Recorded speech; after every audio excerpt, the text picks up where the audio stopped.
आज के दिन बाजार में नो NFO means new fund offer subscription के लिए ओपन है। और आज हम बात करेंगे एक विशेष टाइप के एनएफओ की जिसका नाम है कैनरा रोबेको मैन्युफैक्चरिंग फंड।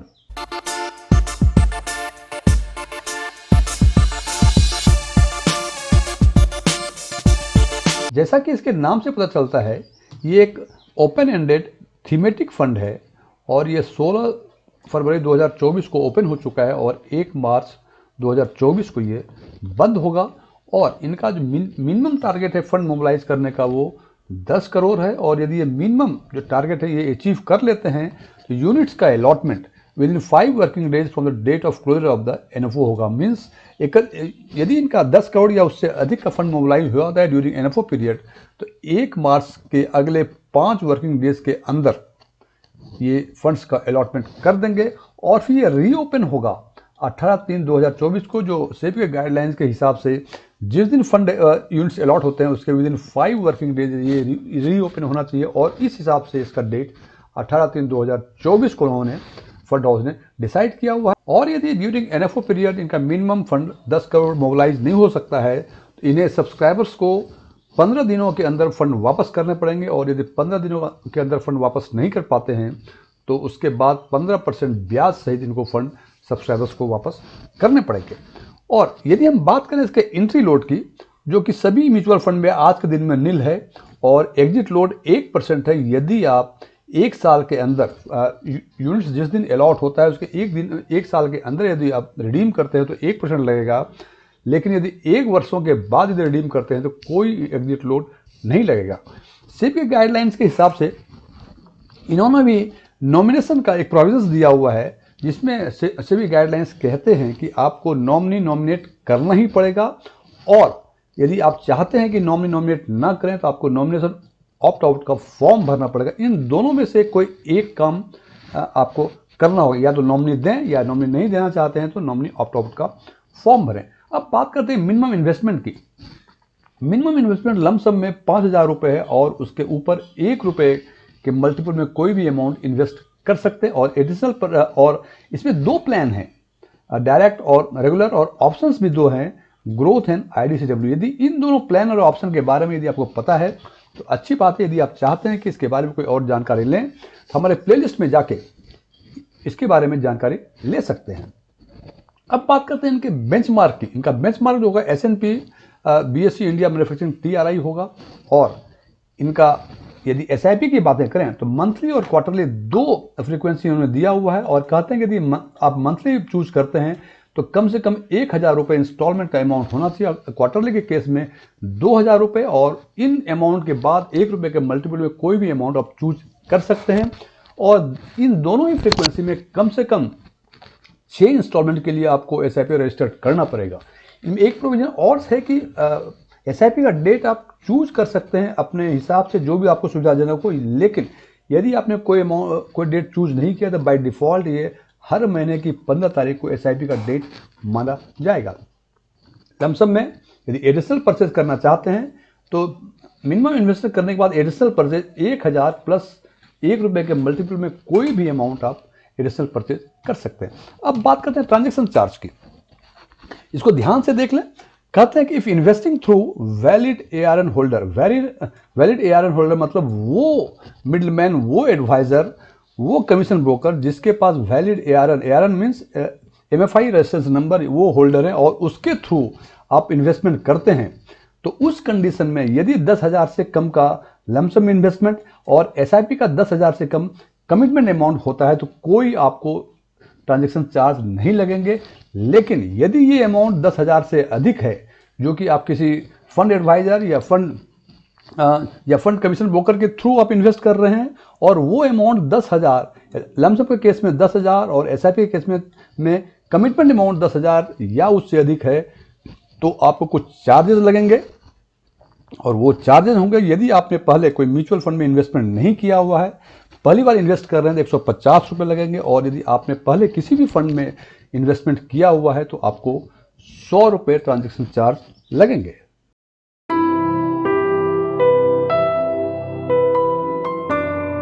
देखते हैं कि ये फंड जो ये मोबिलाइज करेंगे इस फंड का एलोकेशन कैसे करेगा, एसेट एलोकेशन क्या होगा? तो ये कहते हैं कि 80 to 100%, 80 कम से कम और अधिक से अधिक 100% जो फंड होगा वो करेंगे इक्विटी या equity related instruments of companies engaged in manufacturing theme. Manufacturing theme में जो भी कंपनी लगी हुई है उसके इक्विटी या इक्विटी रिलेटेड इंस्ट्रूमेंट में कम से कम 80% और अधिक से अधिक 100% ये इन्वेस्ट कर सकते हैं। और other than manufacturing theme company के इक्विटी रिलेटेड इंस्ट्रूमेंट्स या इक्विटी में ये मैक्सिमम 20% कर सकते हैं या 0% या नहीं भी कर सकते हैं, लेकिन यदि करेंगे 20% से अधिक नहीं कर पाएंगे। और यदि बात करें डेट और मनी मार्केट इंस्ट्रूमेंट की, इसमें भी मैक्सिमम ये 20% ही अपने टोटल एसेट का इसमें इन्वेस्ट कर सकते हैं और हो सकता है कि ये मिनिमम अमाउंट 0% भी हो।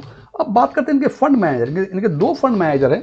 पहले हैं मिस्टर प्रणब गोखले, 45 ईयर्स का एज है, 21 साल का एक्सपीरियंस है इक्विटी कैपिटल में, और केनरा रोबेको के 3 फंड्स को आज के दिन में ये ऑपरेट कर रहे हैं और मैनेज कर रहे हैं। और इन्होंने केनरा रोबेको जो है पिछले साल सितंबर 2023 में ज्वाइन किया हुआ है।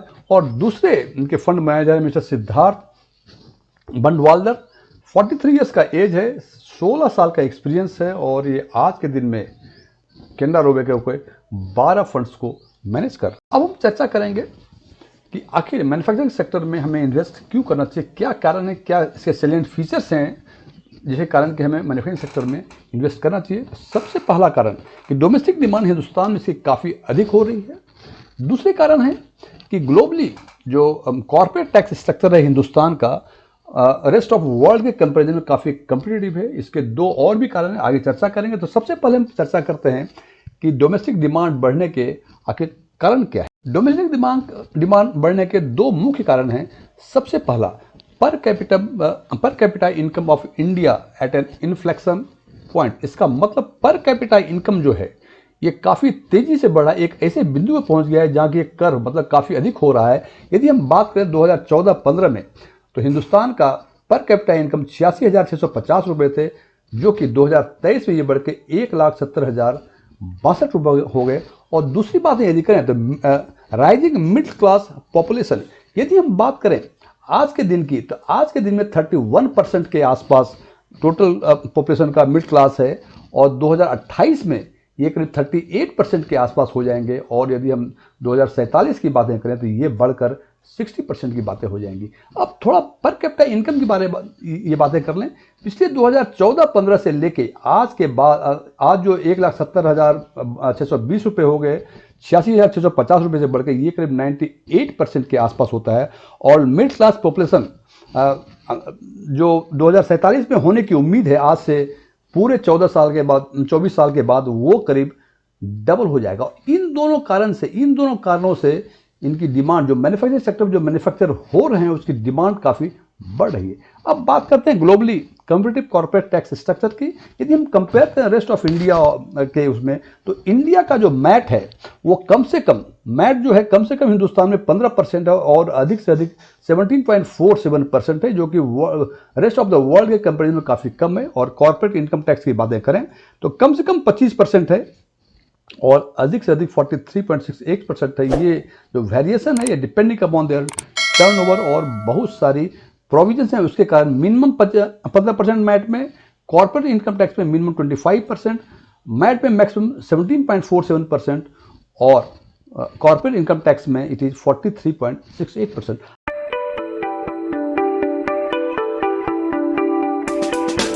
अगला कारण है जिसके कारण कि हमें मैन्युफैक्चरिंग सेक्टर में इन्वेस्ट करना चाहिए, वो कारण है फेवरेबल पॉलिसी रिफॉर्म्स। यदि फेवरेबल पॉलिसी रिफॉर्म्स की बातें करें तो हम देखते हैं पिछले कुछ सालों में कुछ डोमेस्टिक मैन्युफैक्चरिंग को इनकरेज करने के लिए बहुत सारी स्कीम्स गवर्नमेंट ऑफ इंडिया में लॉन्च किया है। जैसे आत्मनिर्भर भारत, ये बताता है कि सब कुछ हमें अपने आप बनाना है। मेक इन इंडिया, ये ही बताता है कि हमें हिंदुस्तान में बहुत सारी चीज़ें बनाना है। तो ये और एक आध और भी schemes government of India launch की हैं जो इनकरेज करता है डोमेस्टिक मैन्युफैक्चरिंग को। और उससे अधिक इम्पॉर्टेंट लेबर रिफॉर्म्स हुए हैं, और वो लेबर रिफॉर्म्स के कारण ease of doing business Hindustan में हो गया है। और यदि हम लेबर रिफॉर्म्स की बातें करें तो 2020 हिंदुस्तान में 2020 के पहले करीब 44 सेंट्रल लेवल लॉज थे, जिसको सब मिला के इन्होंने 4 कोड बनाया हुआ है और पार्लियामेंट में ये 2020 में पास हो चुका है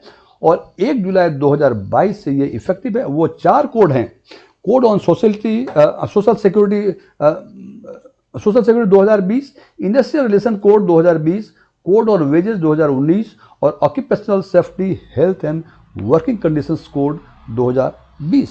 और last but not least, if you want to become the part of India growth story, हमें मैन्युफैक्चरिंग सेक्टर में इन्वेस्ट करना चाहिए।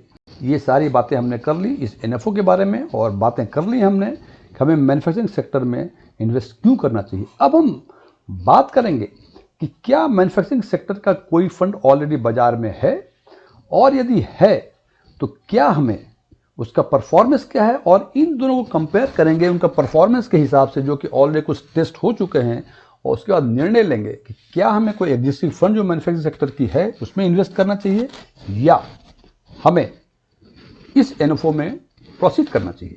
तो सबसे पहले हम देखते हैं कि आज के दिन में हिंदुस्तान में 4 फंड है मैन्युफैक्चरिंग सेक्टर्स के। वो है एक है एक्सिस के, एक है क्वांट के, एक है कोटक के और चौथा है आईसीआईसी म्यूचुअल फंड का। और यदि एक्सिस मैन्युफैक्चरिंग ये फंड की बातें करें तो ये 2 महीने से अधिक पुराने फंड है, काफ़ी नए फंड है। क्वांट मैन्युफैक्चरिंग फंड की बातें करें ये 6 महीने से अधिक पुराना फंड है। और कोटक की बातें करें तो ये 2 साल से अधिक पुराना फंड है। और आईसीआईसी की बातें करें तो ये 5 साल से अधिक पुराना फंड है। इसका मतलब सबसे पुराना फंड मैन्युफैक्चरिंग सेक्टर में आईसीआईसी का मैन्युफैक्चरिंग म्यूचुअल फंड है। और यदि हम बात करें एक्सिस और क्वांट के इनके परफॉर्मेंस की, तो एक्सिस का 1 मंथ का परफॉर्मेंस 9.78% है अगेंस्ट द बेंचमार्क जो कि 3.26%। यहां देखते हैं कि ऑलमोस्ट करीब 3 टाइम्स जो है एक्सिस का परफॉर्मेंस 1 महीने का बेहतर है बेंचमार्क की। और यदि क्वांट के 6 महीने के परफॉर्मेंस की बातें करें तो इन्होंने 39.73% का रिटर्न दिया है अगेंस्ट द बेंचमार्क रिटर्न 20.37। अब यदि बातें करते हैं कोटक और आईसीआईसी के 1 ईयर, 3 ईयर्स और 5 ईयर्स का सीएजीआर के बेसिस पे, तो हम देखते हैं कि कोटक जो कि 2 साल पुराना फंड है, इसके 1 साल का जो ट्रेलिंग रिटर्न है it is 42.34% against the benchmark of 39.93%। और चूंकि ये 3 साल से कम है, इसलिए 3 साल और 5 ईयर्स का इनका परफॉर्मेंस नहीं दिया गया है। यही बातें करें यदि आईसीआईसी के 1 ईयर के रिटर्न की, it is 63.28% against the benchmark return of 1 year 39.93%। 3 years में इनका परफॉर्मेंस 30.04% है अगेंस्ट द बेंचमार्क 19.68%। और 5 ईयर्स के टाइम हॉरिजन में इनका रिटर्न 24.94% है against the benchmark return of 19.15%।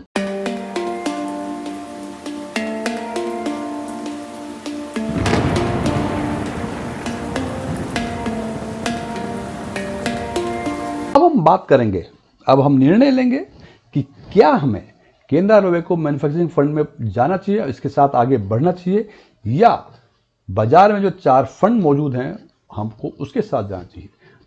तो फ्रेंड्स, हम जब एनएफओ की बातें करते हैं तो हम हमेशा कहा करते हैं कि एनएफओ सस्ता नहीं है। कोई ये कहते हैं कि ये एनएफओ की यूनिट 10 रुपये में मिल रही है और मैन्युफैक्चरिंग फंड की 15 की, 18 की, 20 की मिल रही है बाजार में एग्जिस्ट फंड का, तो जनाब घोड़े की तुलना गधे से नहीं की जा सकती है। नंबर 1, एनएफओ में इन्वेस्ट तब करना चाहिए जब उस एनएफओ में कुछ विशेष चीजें हों। तो हम देखते हैं कि केनरा रोबेको मैन्युफैक्चरिंग फंड में कुछ विशेष चीज है कि नहीं है।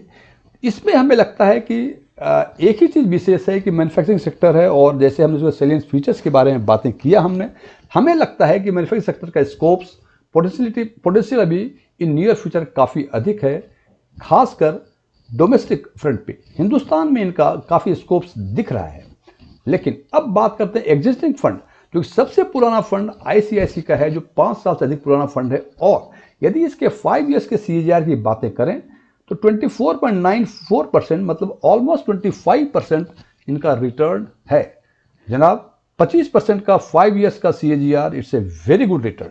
अब इसको कंपेयर करते हैं हम with this one Canara Robeco manufacturing fund से, तो हम यहां ये तो कह सकते हैं कि आईसीआईसी का रिटर्न 5 ईयर्स काफ़ी अच्छा है और ये ऑलरेडी पिछले 4 साल 5 साल इस फंड को ने अपना टेस्ट दे दिया है और टेस्ट में ये काफ़ी अच्छे नंबर से पास हुए हैं, जबकि केनरा रोबेको को भी इसमें टेस्ट देना है और उसका परफॉर्मेंस हमें देखना है जो 3-4 साल 5 साल के बाद हमें दिखाता है। एक नज़र में मुझे लगता है, हमें लगता है कि हमें ऐसा इस जगह पे क्यों जाना चाहिए जहाँ की रिस्क है, जहाँ की हमने टेस्ट नहीं किया है कि ये ऊँट किस कदम पर बैठेगा, जबकि जो हमारे पास बाजार में मौजूद हैं और यदि हम ये माने कि जो हिस्टोरिकल रिटर्न के बेसिस पे माने तो हम देखते हैं कि एक साल का 63.28% और 5 ईयर्स का 24.94%। इस लिहाज से लगता है कि हमें एग्जिस्टिंग फंड में ही जाना चाहिए, नए फंड में नहीं जाना चाहिए। लेकिन यदि हम बात करें एएमसी की, केनरा रोबेको और आईसीआईसी प्रूडेंशियल की, तो कुछ लोगों का कहना है कि केनरा रोबेको म्यूचुअल फंड का fund management in comparison to ICICI बेहतर होता है। यदि आपको ऐसा लगता है तो you can go for Canara Robeco manufacturing fund NFO में, और यदि ऐसा नहीं लगता है तो it is better to go in ICICI manufacturing fund यदि आप चाहते हैं कि मैन्युफैक्चरिंग फंड में हमें इन्वेस्ट करना है तो। हालांकि जैसे मैं बार बार कहता हूं कि फंड का सिलेक्शंस, ये डिसीजंस इंडिविजुअल इन्वेस्टर्स का इंडिविजुअल परसेप्शन होता है जो कई सारे फैक्टर्स पे डिपेंड करता है। यहाँ भी निर्णय आपको खुद लेना पड़ेगा कि क्या आपको एनएफओ के साथ जाना चाहिए, या यदि मैन्युफैक्चरिंग सेक्टर में आप इन्वेस्ट करना चाहते हैं तो क्या आईसीआईसी में ही जाना चाहिए जो टेस्टेड फंड है। लेकिन एक बात और ध्यान रखें, आप किसी फंड में जाएं, ध्यान रखें लमसम में नहीं जाना है, आपको हमेशा एसआईपी मोड ऑफ इन्वेस्टमेंट को ऑप्ट करना है। अंतिम निर्णय हमेशा आपका। थैंक